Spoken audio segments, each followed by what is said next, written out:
Hi ನಮಸ್ತೆ ಎಲ್ಲರಿಗೂ Kannada study hub YouTube ಚಾನಲ್ಗೆ ಸ್ವಾಗತ. ಸೊ ಇವತ್ತಿನ ಸೆಷನಲ್ಲಿ ನಾವೇನು ನೋಡೋಣ ಅಂತ ಹೇಳಿದ್ರೆ, ಇಂದು ನಡೆದಿರತಕ್ಕಂಥ ಮೀನ್ಸ್ June 13 ಸೆಕೆಂಡ್ ಶಿಫ್ಟಲ್ಲಿ ನಡೆದಿರತಕ್ಕಂಥ RRB NTPC ಪರೀಕ್ಷೆಯ ವಿಶ್ಲೇಷಣೆಯನ್ನು ಈ ಒಂದು ಸೆಷನಲ್ಲಿ ನಾವು ಮಾಡೋಣ, ಸರಿನಾ? ಸೊ ಬನ್ನಿ ವಿಡಿಯೋನ ಸ್ಟಾರ್ಟ್ ಮಾಡೋಣ. ವಿಡಿಯೋ ಸ್ಟಾರ್ಟ್ ಮಾಡೋಕ್ಕಿಂತ ಮುಂಚೆ ವಿಡಿಯೋ ಕೊನೆವರೆಗೂ ನೋಡಿ ಅಂತ ಹೇಳ್ತಾ, ಹಾಗೆ ವಿಡಿಯೋ ಕೊನೆವರೆಗೂ ನೋಡಿದ ನಂತರ ವಿಡಿಯೋ ಇಷ್ಟ ಆದರೆ ಲೈಕ್ ಮಾಡಿ, ಸಬ್ಸ್ಕ್ರೈಬ್ ಮಾಡಿ. ಇಫ್ ಇವನ್ ನಿಮಗೆ ವಿಡಿಯೋ ಇಷ್ಟ ಆಗಲಿಲ್ಲ ಅಂದರೆ ಒಬ್ವಿಯಸ್ಲಿ ಡಿಸ್ಲೈಕ್ ಮಾಡಿ ಅಂತ ಹೇಳ್ತಾ, ಮೊದಲ ಪ್ರಶ್ನೆ ಏನಿದೆ ಮೊದಲ ಪ್ರಶ್ನೆ ಅಂತ ನೋಡೋದಾದರೆ, ವಾಯುವ್ಯ ರಾಜಸ್ಥಾನದಲ್ಲಿ ಒಂಟೆ ದನಗಾಹಿಗಳು ಯಾವುದರ ಅಭ್ಯಾಸವನ್ನ ಮಾಡುತ್ತಾರೆ ಅಂತ ಕೇಳಿದ್ದಾರೆ, ಸರಿನಾ? ಸೊ ಏನು ಕೊಟ್ಟಿದೆ ಆಪ್ಷನ್ ಅಂದರೆ, ಇದು ತಪ್ಪ ಅಲ್ಲದು ಟಪ್ಪ ಆಗಬೇಕಾಗಿತ್ತು, ಸರಿನಾ? ಸೊ ಟಪ್ಪ ಅಂತ ಆಗಬೇಕಾಗಿತ್ತು. ಸೊ ಟಪ್ಪ, ಧ್ರುಪದ್, ಖಯಾಲ್ ಮತ್ತು ಠುಮ್ರಿ ಅಂತ ಕೊಟ್ಟಿದ್ದಾರೆ. ಸೊ ಇದಕ್ಕೆ ಸರಿಯಾದ ಉತ್ತರ ಯಾವುದಾಗುತ್ತೆ ಅಂತ ನೋಡೋದಾದರೆ ಈ ಟಪ್ಪ ಅನ್ನೋದಾಗುತ್ತೆ. ಈ ಟಪ್ಪ ಎನ್ನುವುದರ ಒಂದು ಅಭ್ಯಾಸವನ್ನ ಯಾರು ಮಾಡ್ತಾರೆ ಅಂದರೆ, ಈ ರಾಜಸ್ಥಾನದಲ್ಲಿ ಸ್ಪೆಷಲಿ ಈ ವಾಯುವ್ಯ ಭಾರತದ ಈ ವಾಯುವ್ಯ ರಾಜಸ್ಥಾನ ಏನಿದೆ ಅಲ್ವಾ, ಈ ರಾಜಸ್ಥಾನದ ವಾಯುವ್ಯ ಭಾಗದಲ್ಲಿ ಕಂಡುಬರ್ತಕ್ಕಂತಹ ಪ್ರದೇಶಗಳ ಈ ಒಂಟೆ ದನಗಾಹಿಗಳು ಈ ಒಂದು ಅಭ್ಯಾಸವನ್ನು ಮಾಡ್ತಾರೆ. ಸೊ ನೆಕ್ಸ್ಟ್ ಇದಕ್ಕೆ ಸ್ವಲ್ಪ ಮಾಹಿತಿ ಏನಿದೆ ಅಂದರೆ, ಟಪ್ಪ ಶೈಲಿಯು ರಾಜಸ್ಥಾನ ಮತ್ತು ಪಂಜಾಬ ಜಾನಪದ ಸಂಪ್ರದಾಯಗಳೊಂದಿಗೆ ಸಂಬಂಧವನ್ನು ಹೊಂದಿದೆ. ಇದನ್ನು ವಿಶೇಷವಾಗಿ ಒಂಟೆ ಪಾಲನೆ ಮಾಡುವವರು ಅಭ್ಯಾಸವನ್ನು ಮಾಡ್ತಾರೆ. ಓಕೆ, ಸೊ ಈ ದನ ಕಾಯೋರನ್ನ ನಾವು ಏನು ಹೇಳ್ತೀವಿ? ಈ ದನಗಳನ್ನು ಕಾಯೋರನ್ನ ಅಂತ ಹೇಳ್ತೀವಿ. ಹಾಗೆ ಈ ಒಂಟೆ ಕಾಯೋರನ್ನ ನಾವು ಏನಂತ ಹೇಳಬೇಕು ಅಂದರೆ, ಒಂಟೆ ಪಾಲನೆ ಮಾಡೋರು ಅಥವಾ ಒಂಟೆ ಕಾಯೋರು ಅಂತ ನಾವು ಹೇಳ್ತೀವಿ, ಸರಿನಾ? ಸೊ ಅವ್ರು ಏನು ಮಾಡ್ತಾರೆ? ಈ ಒಂದು ಅಭ್ಯಾಸವನ್ನು ಮಾಡ್ತಾರೆ. ಆ್ಯಂಡ್ ದೆನ್ ನೆಕ್ಸ್ಟ್ ಪ್ರಶ್ನೆ ಏನಿದೆ ಅಂದರೆ, ಹೈದರಾಬಾದ್ ನಿಜಾಮ ಉಸ್ಮಾನ್ ಅಲಿ ಖಾನ್ ಹೈದರಾಬಾದನ್ನು ಭಾರತದೊಂದಿಗೆ ವಿಲೀನಗೊಳಿಸದೆ ಏನನ್ನು ಮಾಡಲು ಬಯಸಿದ್ದರು ಅಂತ ಕೇಳಿದ್ದಾರೆ. ಇವಾಗ ಹೈದರಾಬಾದ್ ಆಗಲಿ, ಜುನಾಗಢ ಸಂಸ್ಥಾನ ಆಗಲಿ, ಅದಾದ ನಂತರ ಈ ಜಮ್ಮು ಕಾಶ್ಮೀರ ಸಂಸ್ಥಾನ ಆಗಲಿ, ಈ ಮೂರೂ ಕೂಡ ಸೇರ್ಪಡೆ ಆಗಿರಲಿಲ್ಲ ನಮ್ಮ ಭಾರತಕ್ಕೆ, ಸರಿನಾ? ಬಟ್ ಇವ್ರು ಏನು ಮಾಡಬೇಕು ನಮಗೆ ಗೊತ್ತಿರಬೇಕು ಮೊದಲು, ಸರಿನಾ? ಈ ಹೈದರಾಬಾದ್ ಸಂಸ್ಥಾನ ಏನಿದೆ ಅಲ್ವಾ, ಇದು ಸ್ವತಂತ್ರವಾಗಿಯೇ ಉಳಿಯಲು ಬಯಸಿತ್ತು. ಮೀನ್ಸ್ ಈ ಜೂನ್ 3 ಪ್ಲ್ಯಾನ್ ತಂದಿರತಕ್ಕಂತಹ ಮೌಂಟ್ ಬ್ಯಾಟನ್ ಏನು ತಂದಿರ್ತಾನೆ ಅಂದರೆ, 3 ಆಪ್ಷನ್ ಕೊಟ್ಟಿರ್ತಾನೆ ಈ ರಾಜ ಮಹಾರಾಜರಿಗೆ. ಏನು ಅಂದರೆ, ನೀವು ಒಂದು ಸ್ವತಂತ್ರವಾಗಿರಬಹುದು, ಇನ್ನೊಂದು ನೀವು ಭಾರತಕ್ಕೆ ಸೇರಬಹುದು ಅಥವಾ ಪಾಕಿಸ್ತಾನಕ್ಕೆ ಸೇರಬಹುದು ಅಂತ ಹೇಳ್ತಾನೆ. ಒಂದು ಪಾಕಿಸ್ತಾನಕ್ಕೆ ಸೇರಿ, ಒಂದು ಭಾರತಕ್ಕೆ ಸೇರಿ ನಿಮ್ಮ ಸಂಸ್ಥಾನವನ್ನು, ಇಲ್ಲ ಅಂತಂದರೆ ನೀವು ಸ್ವತಂತ್ರವಾಗಿದ್ದು ಬಿಡಿ ಅಂತ ಅವನು ಹೇಳಿರ್ತಾನೆ, ಸರಿನಾ? ಸೊ ಇದು ಯಾವಾಗ ಈ June 3 ಪ್ಲ್ಯಾನಲ್ಲಿ ಹೇಳ್ತಾನೆ ಅವನು. ಆವಾಗ ಈ ಹೈದರಾಬಾದ್ ಸಂಸ್ಥಾನದ ಈ ಸಾಮ್ರಾಟ ಯಾರಾಗಿರ್ತಾನೆ ಅಂದರೆ, ಈ ಉಸ್ಮಾನ್ ಅಲಿ ಖಾನ್ ಅನ್ನೋನು ಈ ಹೈದರಾಬಾದ್ ಸಂಸ್ಥಾನದ ಬಾದಶಾ ಆಗಿರ್ತಾನೆ. ಸೊ ಅವನೇನು ಮಾಡ್ತಾನೆ, ನಾನು ಸ್ವತಂತ್ರವಾಗಿ ಇರ್ತೀನಿ, ನನಗೆ ಈ ಪಾಕಿಸ್ತಾನದವರು ಬೇಡ, ಇಂಡಿಯಾದವರು ಬೇಡ ಅಂತ ಬಿಟ್ಬಿಡ್ತಾನೆ. ಈ ಜುನಾಗಢ ಸಂಸ್ಥಾನದ ಒಬ್ಬ ರಾಜ ಏನಿದಾನಲ್ವಾ, ಆತ ಏನು ಮಾಡ್ತಾನೆ, ಪಾಕಿಸ್ತಾನ ಸೇರೋಕ್ಕೆ ಸ್ವಲ್ಪ ಇಚ್ಛೆ ತೋರಿರ್ತಾನೆ. ಬಟ್ ಅಲ್ಲಿಯ ಒಂದು ಜನರು ಏನು ಮಾಡಿರ್ತಾರೆ, ಈ ಇಂಡಿಯಾವನ್ನು ಸೇರೋಕ್ಕೆ ಅವರು ಸ್ವಲ್ಪ ಇಚ್ಛೆನ ಹೊಂದಿರ್ತಾರೆ. ಸೊ ಅದಕ್ಕೆ ಈ ಜನಾಭಿಪ್ರಾಯದ ಮೂಲಕ ಈ ಜುನಾಗಢ ಸಂಸ್ಥಾನವನ್ನು ನಾವು ಇಂಡಿಯಾಕ್ಕೆ ಸೇರಿಸ್ಕೊಳ್ತೀವಿ. ಹಾಗೆ ಈ ಜಮ್ಮು ಕಾಶ್ಮೀರವನ್ನು ಇದನ್ನು ಇನ್ಸ್ಟ್ರೂಮೆಂಟ್ ಆಫ್ ಎಸೆಷನ್ ಅಂತ ಒಂದು ಒಪ್ಪಂದದ ಮೂಲಕ ನಮ್ಮ ಭಾರತಕ್ಕೆ ಸೇರಿಸ್ಕೊಳ್ತೀವಿ, ಸರಿನಾ? ಸೊ ಈತ ಏನು ಮಾಡಿರ್ತಾನೆ, ಈತನೂ ಕೂಡ ಸ್ವತಂತ್ರವಾಗಿ ಇರಬೇಕು ಅಂತ ಇದಿರ್ತಾನೆ, ಯಾರು? ಜಮ್ಮು ಕಾಶ್ಮೀರದ ರಾಜ. ಬಟ್ ಅವನಿಗೆ ಈ ಪಾಕಿಸ್ತಾನದವರು ಯುದ್ಧ ಮಾಡಿ ಅಲ್ಲಿ ಆ ಒಂದು ಜಮ್ಮು ಕಾಶ್ಮೀರವನ್ನು ಕಸಿದುಕೊಳ್ಳಲು ಪ್ರಯತ್ನ ಮಾಡಿದಾಗ ಈತ ಏನು ಮಾಡ್ತಾನೆ, ಭಾರತಕ್ಕೆ ಸಹಾಯ ಕೇಳ್ತಾನೆ. ಸೊ ಭಾರತಕ್ಕೆ ಸಹಾಯ ಕೇಳಿದಾಗ ಏನು ಹೇಳ್ತಾರೆ ಭಾರತದವರು, ನೀನೇನಾದರೂ ಭಾರತಕ್ಕೆ ಸೇರ್ಪಡೆ ಆದರೆ ಮಾತ್ರ ನಾವು ಅಲ್ಲಿ ನಮ್ಮ ಆರ್ಮಿಯನ್ನು ಕಳಿಸ್ಬೋದು, ಇಲ್ಲಾಂದರೆ ನಾವು ಆರ್ಮಿಯನ್ನು ಕಳ್ಸಕ್ಕೆ ಬರೋದಿಲ್ಲ ಅಂತ ಹೇಳ್ತಾರೆ. ಸೊ ಅದಕ್ಕೆ ಅವನು ಇನ್ಸ್ಟ್ರೂಮೆಂಟ್ ಆಫ್ ಎಸೆಷನ್ ತಗೊಳ್ತಾನೆ. ಇದು ಗೊತ್ತಿರಲಿ ನಿಮಗೆ. ಮುಂದಿನ ಪ್ರಶ್ನೆ ಏನಿದೆ ಅಂದರೆ, ಈ ಕೆಳಗಿನವುಗಳಲ್ಲಿ ಯಾವುದು ರಾಜನೀತಿ ನಿರ್ದೇಶಕ ತತ್ವಗಳ ಭಾಗವಾಗಿ ಸೇರಲಿಲ್ಲ ಅಂತ ಕೇಳಿದಾನೆ, ಸರಿನಾ? ಸೊ ಈ ರಾಜನೀತಿ ನಿರ್ದೇಶಕ ತತ್ವಗಳ ಒಂದು ವಿಧಿಗಳು ಎಲ್ಲಿಂದ ಎಲ್ಲಿವರೆಗೂ ಕಂಡುಬರ್ತವೆ ಅಂದರೆ, ಈ 36ರಿಂದ 51ರವರೆಗೂ ಕಂಡುಬರ್ತವೆ. ಭಾಗ 4 ಈ ರಾಜನೀತಿ ನಿರ್ದೇಶಕ ತತ್ವಗಳ ಬಗ್ಗೆ ಹೇಳುತ್ತೆ. ಈ 36ರಿಂದ 51ರವರೆಗೂ ವಿಧಿಗಳು ಏನೇನಿದಾವಲ್ವಾ, ಅವೆಲ್ಲವೂ ಕೂಡ ನಿಮಗೆ ರಾಜನೀತಿ ನಿರ್ದೇಶಕ ತತ್ವಗಳ ಭಾಗಗಳೇ ಹೌದು, ಸರಿನಾ? ಇವಾಗ ಏನಾದರೂ ಪಂಚಾಯಿತಿ ಬಗ್ಗೆ ಈ ರಾಜನೀತಿ ನಿರ್ದೇಶಕ ತತ್ವಗಳಲ್ಲಿ ಹೇಳಲಾಗಿದೆಯಾ? ಹೌದು, ಹೇಳಲಾಗಿದೆ, ಸರಿನಾ? ಸೊ ಹಾಗೆ ಈ UCC ಬಗ್ಗೆ ರಾಜನೀತಿ ನಿರ್ದೇಶಕ ತತ್ವಗಳಲ್ಲಿ ಹೇಳಲಾಗಿದೆಯಾ? ಹೌದು, ಹೇಳಲಾಗಿದೆ. ಇದು ಗೊತ್ತಿರಲಿ ನಿಮಗೆ. ಸೊ ಮೀನ್ಸ್ ಏನು ಅಂದರೆ, ಈ 36ರಿಂದ 51ರವರೆಗೂ ನಿಮಗೆ ವಿಧಿಗಳು ಗೊತ್ತಿರಲೇಬೇಕು, ರಾಜನೀತಿ ನಿರ್ದೇಶಕ ತತ್ವಗಳ ಭಾಗ ಹೌದು ಅಥವಾ ಇಲ್ಲ ಅಂತ ಹೇಳಕ್ಕೆ. ಬಟ್ ಅದರಲ್ಲಿ ಒಂದು ಆಪ್ಷನ್ ಏನು ಕೊಟ್ಟಿದ್ದ ಅಂತೆ, ಈ ಎಲ್ಲರಿಗೂ ಹಿಂದಿಯನ್ನು ರಾಷ್ಟ್ರೀಯ ಭಾಷೆಯನ್ನಾಗಿ ಕಲಿಸುವುದು ಅಂತ ಒಂದು ಆಪ್ಷನ್ ಕೊಟ್ಟಿದ್ದ ಅಂತೆ. ಸೊ ಈ ರೀತಿ ಇಲ್ವೇ ಇಲ್ಲ, ಸರಿನಾ? ಸೊ ಇದೇನಿದೆ ಇಲ್ಲ ಇದು. ಬಟ್ ಇದು ಹಿಂದಿ ಭಾಷೆಯನ್ನು ರಾಷ್ಟ್ರೀಯ ಭಾಷೆಯನ್ನಾಗಿ ಕಲ್ಪಿಸುವುದು ಅಂತ ಒಂದು 351ನೇ ವಿಧಿಯಲ್ಲಿ ಕಂಡು ಬರುತ್ತೆ.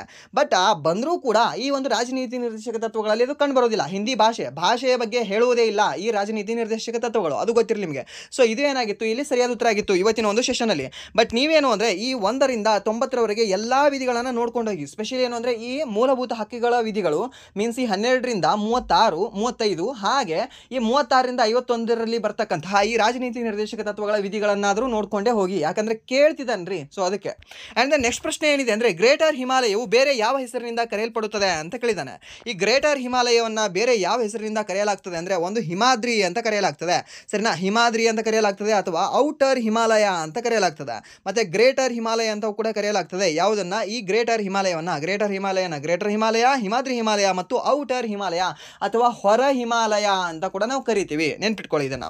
ಹಾಗೆ ನೆಕ್ಸ್ಟ್ ಪ್ರಶ್ನೆ ಏನಿದೆ ಅಂದರೆ, ಇನ್ನೊಂದು, ಈ ಹಿಮಾಲಯಗಳಲ್ಲಿ ಟೋಟಲಿ 3 ಬರ್ತವೆ. ಒಂದು ಇದು ಗ್ರೇಟರ್ ಹಿಮಾಲಯ, ಸರಿನಾ. ಇನ್ನೊಂದು ಇದು ಮಿಡ್ ಹಿಮಾಲಯ, ಅದಾದ ನಂತರ ಇದು ಲೋವರ್ ಹಿಮಾಲಯ ಅಂತ ನಾವು ಕರಿತೀವಿ, ಸರಿನಾ. ಸೊ ಇದಕ್ಕೆ ನಾವು ಏನಂತ ಕರಿತೀವಿ ಅಂದರೆ ಹಿಮಾದ್ರಿ ಅಂತ ಕರಿತೀವಿ ಮೇಲಿನಕ್ಕೆ.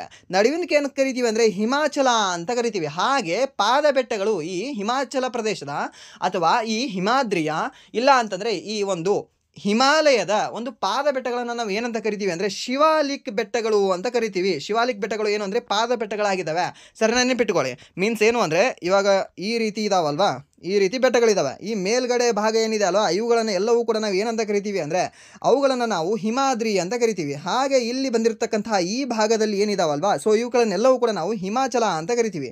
ಈ ಪಾದ ಬೆಟ್ಟಗಳು ಏನಿದಾವಲ್ವಾ, ಈ ಪಾದ ಬೆಟ್ಟಗಳನ್ನು ಮೀನ್ಸ್ ಪಾದ ಅಂದರೆ ಏನು, ಕೆಳಗಡೆ ಇರ್ತದೆ. ಆ ಕೆಳಗಡೆ ಇರ್ತಕ್ಕಂತಹ ಬೆಟ್ಟಗಳನ್ನು ನಾವು ಏನಂತ ಕರಿತೀವಿ? ಶಿವಾಲಿಕ್ ಬೆಟ್ಟಗಳು ಅಂತ ಕರಿತೀವಿ. ಇಷ್ಟು ಕಾನ್ಸೆಪ್ಟ್ ನಿಮ್ಗೆ ಗೊತ್ತಿರಲಿ. ಹಾಗೆ ನೆಕ್ಸ್ಟ್ ಪ್ರಶ್ನೆ ಏನಿದೆ ಅಂದರೆ, ಚಂದ್ರಯಾನ 3 ಮಿಷನ್ 2 ಲ್ಯಾಂಡರ್ ಮಾಡ್ಯೂಲ್ಗಳನ್ನು ಹೊಂದಿದ್ದು, ಹಾಗಾದರೆ ಚಂದ್ರಯಾನ 4ರಲ್ಲಿ ಎಷ್ಟು ಮಾಡ್ಯೂಲ್ಗಳು ಕಂಡುಬರುತ್ತವೆ ಅಂತ ಕೇಳಿದ್ದಾನೆ, ಸರಿನಾ. ಸೊ ಇವಾಗ ಚಂದ್ರಯಾನ 3 ಎಷ್ಟು ಹೊಂದಿದ್ದಾವೆ ಅಂದರೆ ಒಂದು ಮಾಡ್ಯೂಲ್ನಂತೆ ಹೀಗೆ ಹೊಂದಿಲ್ಲ, ಸರಿನಾ. ಇದು ಎಷ್ಟು ಹೊಂದಿದೆ ಅಂದರೆ ಟೋಟಲಿ ಇದು 4 ಮಾಡ್ಯೂಲ್ಗಳನ್ನು ಹೊಂದಿದೆ. ಇವಾಗ ಚಂದ್ರಯಾನ 4 4 ಅಲ್ವಾ, ಇಲ್ಲಿ 4 ಅಂತ ಇದೆ ಅಲ್ವಾ. ಸೊ ಹಾಗೆ ಇದು ಮಾಡ್ಯೂಲ್ಗಳು ಕೂಡ 4 ಮಾಡ್ಯೂಲ್ಗಳ ಹೊಂದಿದೆ ಅಂತ ನೆನ್ಪಿಟ್ಕೊಳ್ಳಿ. ಈ ಚಂದ್ರಯಾನ 4ಅನ್ನು ಯಾವ್ಯಾವ ದೇಶ ಜಂಟಿಯಾಗಿ ಮಾಡ್ತಾ ಇದೆ ಅಂದರೆ ನಮ್ಮ ಭಾರತ ಮತ್ತು ಈ ಜಾಕ್ಸಾ ಅಂದರೆ ಈ ಜಪಾನ್ ದೇಶ ಅಂತ ನೀವು ಹೇಳ್ಬೋದು. ಅಲ್ಲಿ ಯಾವ್ದ್ಯಾವುದು ಮಾಡ್ಯೂಲ್ಗಳಾಗಿದ್ದಾವೆ ಅಂದರೆ ಒಂದು ಈ ವರ್ಗಾವಣೆ ಮಾಡ್ಯೂಲ್, ಸರಿನಾ. ಒಂದು ಈ ವರ್ಗಾವಣೆ ಮಾಡ್ಯೂಲು, ಅದು ಆದ ನಂತರ ನೆಕ್ಸ್ಟ್ ನಿಮಗೆ ಈ ಲ್ಯಾಂಡರ್ ಮಾಡ್ಯೂಲ್ ಅಂತ ಬರುತ್ತೆ. ಅದಾದ ನಂತರ ನಿಮಗೆ ಈ ಆರೋಹಣ ಮಾಡ್ಯೂಲು ಮತ್ತು ಈ ಮರುಪ್ರವೇಶ ಮಾಡ್ಯೂಲ್ ಅಂತ ಬರುತ್ತೆ, ಸರಿನಾ. ಈ 4 ಮಾಡ್ಯೂಲ್ಗಳು ಈ ಚಂದ್ರಯಾನ 4ಗಳಲ್ಲಿ ಒಳಗೊಂಡಿದ್ದಾವೆ. ಇವುಗಳ ಹೊರತಾಗಿ ಇದು ದೊಡ್ಡ ಮತ್ತು ಮುಂದುವರೆದ ರೋವರನ್ನು ಸಹ ಒಳಗೊಂಡಿರುತ್ತದೆ. ಇದನ್ನು ಜಪಾನ್ನಿಂದ ನಿರ್ಮಿಸಲಿದೆ. ಹೀಗಾಗಿ ಚಂದ್ರಯಾನ 4 ಒಟ್ಟು 4 ಮಾಡ್ಯೂಲ್ಗಳನ್ನು ಹೊಂದಿದ್ದರೆ ಚಂದ್ರಯಾನ 3 2 ಮಾಡ್ಯೂಲ್ಗಳನ್ನು ಹೊಂದಿತ್ತು. ಒಂದು ಲ್ಯಾಂಡರ್ ಮತ್ತು ರೋವರ್ ಅನ್ನೋದನ್ನ ಹೊಂದಿತ್ತು. ವಿಕ್ರಮ್ ಲ್ಯಾಂಡರು, ಪ್ರಜ್ಞಾನ್ ರೋವರ್ ಅಂತ, ಸರಿನಾ. ಸೊ ಈ ಪ್ರಶ್ನೆ ಕೂಡ ಕೇಳಿದ್ದ, ವಿಕ್ರಮ್ ಅನ್ನೋದು ಏನು ಮತ್ತು ಪ್ರಜ್ಞಾನ್ ಅನ್ನೋದು ಏನು ಅಂತ ಕೇಳಿದ್ದ. ವಿಕ್ರಮ್ ಅನ್ನೋದು ಲ್ಯಾಂಡರ್ ಆಗಿದ್ದರೆ ಪ್ರಜ್ಞಾನ್ ಅನ್ನೋದು ರೋವರ್ ಆಗಿತ್ತು. ಯಾವುದರಲ್ಲಿ? ಚಂದ್ರಯಾನ 3ಯಲ್ಲಿ.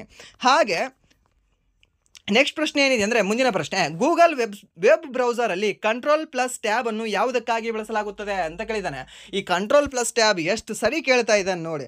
ಒಟ್ಟಿನಲ್ಲಿ ನೀವು ಏನಾದರೂ ಒಂದು ಟ್ಯಾಬನ್ನು ಸ್ವಿಚ್ ಮಾಡಬೇಕಿದ್ರೆ ಅಥವಾ ಅಪ್ಲಿಕೇಶನ್ನ ಸ್ವಿಚ್ ಮಾಡಬೇಕಾಗಿದ್ರೆ, ಇಲ್ಲಾಂದರೆ ಕ್ರೋಮಲ್ಲಿ, ಗೂಗಲಲ್ಲಿ ಅಥವಾ ಬೇರೆ ಯಾವುದಾದ್ರೂ ನೀವು ಒಂದು ಟ್ಯಾಬ್ಸ್ಗಳಲ್ಲಿ ಬರ್ತಾ ಇತ್ತು, ಅಲ್ಲಿ ನೀವು ಸ್ವಿಚ್ ಮಾಡಬೇಕು ಅಂತ ಇದ್ದರೆ ಅಲ್ಲಿ ನೀವು ಏನು ಕ್ಲಿಕ್ ಮಾಡಬೇಕು ಅಂತ ನೋಡೋದಾದರೆ ಈ ಕಂಟ್ರೋಲ್+ ಟ್ಯಾಬನ್ನು ನೀವು ಕ್ಲಿಕ್ ಮಾಡಬೇಕಾಗತ್ತೆ, ಸರಿನಾ. ಸಿಂಪಲ್, ಇದು ಈಸಿಯಾಗಿರ್ತಕ್ಕಂಥ ಕ್ವಶನ್. ಇದು ಸಾಕಷ್ಟು ಸರಿ ರಿಪೀಟ್ ಆಗಿದೆ ಇವಾಗ. ಆ್ಯಂಡ್ ದೆನ್ ನೆಕ್ಸ್ಟ್ ಪ್ರಶ್ನೆ ಏನಿದೆ ಅಂದರೆ 1813ರ ಭಾರತ ಸರ್ಕಾರ ಕಾಯ್ದೆಯಡಿ ಏನು ಬಂದಿತು ಅಂತ ಕೇಳಿದ್ದಾನೆ. ಸೊ ಆಪ್ಷನ್ ಏನು ಕೊಟ್ಟಿದ್ದಾನೆ? ರೈಲ್ವೆಗಳು ಅಂತ ಕೊಟ್ಟಿದ್ದಾನೆ. ರೈಲ್ವೆಗಳು 1813ರಲ್ಲಿ ಬಂತ? ಇಲ್ಲ, 1853ರಲ್ಲಿ ಡಾಲ್ಹೌಸಿ ತಂದಿದ್ದಾನೆ. ಆ್ಯಂಡ್ ನೆಕ್ಸ್ಟ್ ಬಾಲ ಕಾರ್ಮಿಕ ನಿಷೇಧ ಪದ್ಧತಿ ಅಂತ ಹೇಳಿದ್ದಾರೆ, ಸರಿನಾ. ಸೊ ಇದು ಬಂದೇ ಇರಲಿಲ್ಲ. ಆ್ಯಂಡ್ ದೆನ್ ವಿಜ್ಞಾನದ ವ್ಯಾಪ್ತಿ ಮತ್ತು ಸಮಗ್ರ ತತ್ವ ಅಂತ ಕೊಟ್ಟಿದ್ದಾರೆ, ಸರಿನಾ. ಇದು ಸಮಗ್ರ ತತ್ವ ಅಲ್ಲ, ವಿಜ್ಞಾನದ ವ್ಯಾಪ್ತಿ ಅಂತ ನಾವು ಹೇಳ್ಬೋದು. ಯಾಕೆ ವಿಜ್ಞಾನದ ವ್ಯಾಪ್ತಿ ಅಂದರೆ ನಮಗೆ ಶಿಕ್ಷಣಕ್ಕಾಗಿ 1 ಲಕ್ಷವನ್ನು ಮೀಸಲಿಟ್ಟಿದ್ರು, 1 ಲಕ್ಷ ರೂಪಾಯಿ ಮೀಸಲಿಟ್ಟಿದ್ರು, 1 lakh rupees ಮೀಸಲಿಡ್ತಾರೆ. ಯಾವ ಒಂದು ಕಾಯ್ದೆ ಅಡಿಯಲ್ಲಿ? 1813ರ ಚಾರ್ಟರ್ ಕಾಯ್ದೆ ಅಡಿಯಲ್ಲಿ ಅಥವಾ 2ನೇ ಚಾರ್ಟರ್ ಕಾಯ್ದೆ ಅಂತ ನಾವು ಹೇಳ್ತೀವಿ. ಯಾವುದನ್ನ? 1813ರ ಕಾಯ್ದೆಯನ್ನು, ಸರಿನಾ. ಸೊ ಇದರ ಅಡಿಯಲ್ಲಿ ವಿಜ್ಞಾನ ಕ್ಷೇತ್ರದಲ್ಲಿ ಪ್ರೋತ್ಸಾಹಕ್ಕಾಗಿ ಅವಕಾಶ ಕಲ್ಪಿಸಲಾಯಿತು. ಈ ಕಾಯ್ದೆಯ ಪ್ರಕಾರ ಭಾರತೀಯ ಸಾಹಿತ್ಯ ಮತ್ತು ವಿಜ್ಞಾನದ ಪ್ರಚಾರ, ಅಭಿವೃದ್ಧಿ ಮತ್ತು ಸಂಶೋಧನೆಗಾಗಿ ಪ್ರತಿ ವರ್ಷ 1 ಲಕ್ಷ ರೂಪಾಯಿಗಳನ್ನು ಒದಗಿಸಲಾಯಿತು. ಎಷ್ಟು ಲಕ್ಷ ಅಂತ ಕೇಳಬಹುದು, ಅಥವಾ ಕೋಟಿ ಅಂತ ಕೊಟ್ಟರೆ ರಾಂಗ್ ಆಗುತ್ತೆ, 1 ಲಕ್ಷ ಮಾತ್ರ. ಆ್ಯಂಡ್ ದೆನ್ ನೆಕ್ಸ್ಟ್ ಪ್ರಶ್ನೆ ಏನಿದೆ ಅಂದರೆ, ರಾಷ್ಟ್ರಪತಿಗಳು ಮಂತ್ರಿ ಪರಿಷತ್ತಿನ ಸಲಹೆಯನ್ನು ಪಾಲಿಸಬೇಕು ಅಥವಾ ಪಾಲಿಸದ ಬೇಡವೋ ಎಂದು ಹೇಳುವ ವಿಧಿ ಯಾವುದು ಅಂತ ಕೇಳಿದ್ದಾನೆ. ಸೊ ಅದು ಯಾವ ಒಂದು ವಿಧಿ ಅಂತಂದರೆ 74ನೇ ವಿಧಿಯನ್ನು ಹೇಳ್ತದೆ. ಈ ಕೌನ್ಸಿಲ್ ಆಫ್ ಮಿನಿಸ್ಟರ್ಗಳ ಒಂದು ಅಡ್ವೈಸನ್ನು ನೀನು ಕೇಳಬೇಕು ಅಂತ ಹೇಳ್ತದೆ. ಇಫ್ ಏನಾದರೂ ಆತನಿಗೆ ಇಷ್ಟ ಆಗಲಿಲ್ಲ, ಅದು ಏನಾದರೂ ಚೆನ್ನಾಗಿ ಅನಿಸ್ಲಿಲ್ಲ ಅಂದರೆ ಅವರು ಮತ್ತೊಮ್ಮೆ ಹೇಳ್ಬೋದು, ಅದನ್ನು ಮತ್ತೊಮ್ಮೆ ರೆಕ್ಟಿಫೈ ಮಾಡ್ಕೊಂಬರ್ರಿ ಅಂತ. ಅವ್ರು ಮತ್ತೊಮ್ಮೆ ಕೂಡ ರೆಕ್ಟಿಫೈ ಮಾಡ್ಕೊಂಡು ಬಂದು ಅದೇ ಹೇಳಿದ್ರು ಅಂದರೆ ಅವಾಗ ರಾಷ್ಟ್ರಪತಿ ಕೇಳಲೇಬೇಕಾಗತ್ತೆ, ಅವರ ಸಲಹೆಯನ್ನು ಸ್ವೀಕರಿಸಲೇಬೇಕಾಗುತ್ತೆ, ಯಾರು? ರಾಷ್ಟ್ರಪತಿಗಳು. ಹಾಗೆ ನೆಕ್ಸ್ಟ್ ಪ್ರಶ್ನೆ ಏನಿದೆ ಅಂದರೆ, ಕಂಪ್ಯೂಟರ್ನಲ್ಲಿ ಯಾವುದೇ ಉತ್ತರ ಅಥವಾ ಪಠ್ಯವನ್ನು ಬರೆಯಲು ಯಾವ ಇನ್ಪುಟ್ ಸಾಧನವನ್ನು ಬಳಸಲಾಗುತ್ತದೆ? ಇನ್ಪುಟ್ ಏನು ಬಳಸಲಾಗ್ತದೆ? ಕೀಬೋರ್ಡನ್ನು ಬಳಸಲಾಗ್ತದೆ. Simple question, simple answer. ಅದಾದ ನಂತರ ನೆಕ್ಸ್ಟ್ ಕ್ವಶನ್ ಏನಿದೆ ಅಂದರೆ, ಮೊಹೆಂಜೋದಾರದಲ್ಲಿ ಕಂಡುಬಂದ ನೃತ್ಯಗಾರ್ತಿಯ ಪ್ರತಿಮೆಯನ್ನು ಯಾವ ಲೋಹದಿಂದ ಮಾಡಲಾಗಿತ್ತು ಅಂತ ಕೇಳಿದ್ದಾನೆ. ಸೊ ಹಳೆಯ ಒಂದು ಶಿಫ್ಟಲ್ಲಿ ಏನಂತ ಕೇಳಿದ್ದ? ಅವರ ಒಂದು ಸಿಕ್ಕ ಮೀನ್ಸ್ ಮುದ್ರೆಗಳು. ಆ ಮುದ್ರೆಗಳು ಯಾವ ಒಂದು ಕಲ್ಲಿನಿಂದ ಮಾಡಲ್ಪಟ್ಟಿತ್ತು ಅಂತ ಕೇಳಿದ್ದ, ಸರಿನಾ? ಸೊ ಇದನ್ನ ಆಲ್ರೆಡಿ ಹೇಳಿದ್ದೀನಲ್ವಾ, ಯಾವುದು ಅಂತ ಕಾಮೆಂಟ್ ಮಾಡಿ ನೋಡೋಣ. ಲಾಸ್ಟ್ ಶಿಫ್ಟ್ ಅಲ್ಲಿ ನಿಮ್ಗೆ ಹೇಳಿದ್ದೀನಿ, ಎಕ್ಸ್ಪ್ಲೇನ್ ಮಾಡಿದ್ದೀನಿ ಅದನ್ನ, ಯಾವ ಒಂದು ಕಲ್ಲನ್ನ ಬಳಸ್ತಾ ಇದ್ರು ಅವರು ಮುದ್ರೆಗೆ ಅಂತ, ಸರಿನಾ? ಆ ಮುದ್ರೆ ಕೇಳಿದ್ದ. ಇವಾಗ ಏನ್ ಕೇಳಿದಾನೆ ಅಂದ್ರೆ ಕಂಚಿನ ಪ್ರತಿಮೆ ಕೇಳಿದ್ದಾನೆ. ಆ ಕಂಚಿನ ಪ್ರತಿಮೆ ನೃತ್ಯಗಾರ್ತಿಯ ಪ್ರತಿಮೆ, ಸರಿನಾ? ಆ ನೃತ್ಯಗಾರ್ತಿಯ ಪ್ರತಿಮೆಯನ್ನ ಯಾವ್ದ್ರಿಂದ ಮಾಡಲ್ಪಟ್ಟಿದೆ ಅಂದ್ರೆ ಈ ಕಂಚಿನ ಲೋಹದಿಂದ ಮಾಡಲ್ಪಟ್ಟಿದೆ. ಹಾಗೆ ಈ ಗಡ್ಡಧಾರಿ ಪುರುಷನ ಒಂದು ವಿಗ್ರಹ ಕಂಡು ಬಂದಿದೆ, ಅದು ಯಾವುದರಿಂದ ಮಾಡಲ್ಪಟ್ಟಿದೆ ಅಂತ ಹೇಳಬಹುದಾ? ಹೇಳಿ ಅದನ್ನ. ಏನು ಕಂಚಿನಿಂದ ಮಾಡಲ್ಪಟ್ಟಿದೆಯಾ, ಅಥವಾ ಈ ಟೆರ್ರಾಕೋಟದಿಂದ ಮಾಡಲ್ಪಟ್ಟಿದೆಯಾ, ಅಥವಾ ಬ್ರೌಂಜ್ ಇಂದ ಮಾಡಲ್ಪಟ್ಟಿದೆಯಾ, ಅಥವಾ ಅದು ಕಂಡೇ ಬಂದಿಲ್ವಾ? ಸರಿನಾ? ಸೊ ಇಷ್ಟು ಹೇಳಿ. ಹಾಗೆ ನೆಕ್ಸ್ಟ್ ಪ್ರಶ್ನೆ ಏನಿದೆ ಅಂದರೆ 2025 ಮಾನವ ಅಭಿವೃದ್ಧಿ ಸೂಚ್ಯಂಕದಲ್ಲಿ ಭಾರತದ ಅಂಕ ಎಷ್ಟು ಅಂತ ಕೇಳಿದ್ದಾನೆ.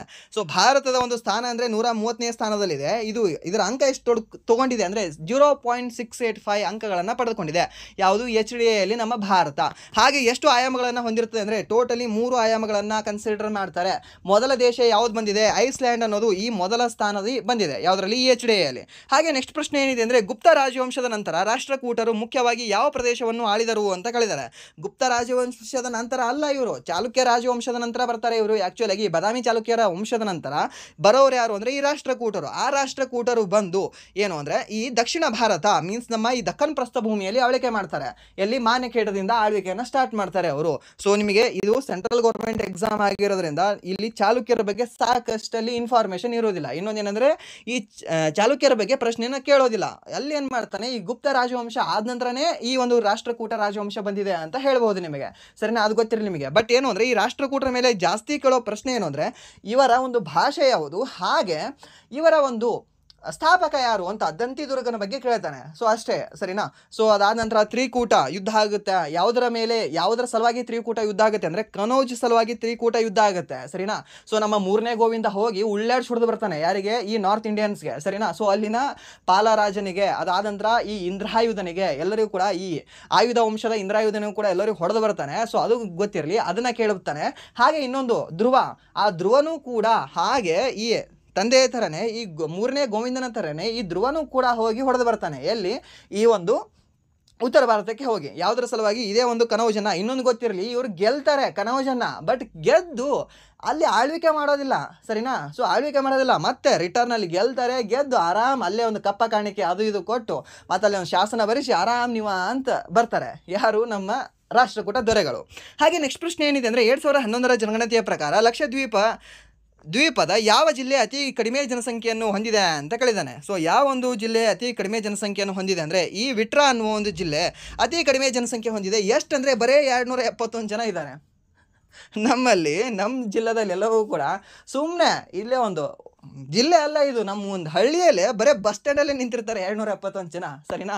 ಸೊ ಅಲ್ಲಿ ಈ ಲಕ್ಷದ್ವೀಪದ ಒಂದು ಜಿಲ್ಲೆಯಲ್ಲೇ ಜನ ಎಷ್ಟಿದ್ದಾರೆ ಅಂದರೆ 271 ಜನ ಕಂಡು ಬರ್ತಾರೆ. ನೆನ್ಪಿಟ್ಕೊಳ್ಳಿ, ವಿಟ್ರಾ ಅನ್ನೋ ಒಂದು ಜಿಲ್ಲೆ ಎಲ್ಲಿ ಕಂಡು ಬರುತ್ತೆ ಅಂದರೆ ಈ ಲಕ್ಷದ್ವೀಪದಲ್ಲಿ ಕಂಡು ಬರ್ತದೆ, ಸರಿನಾ?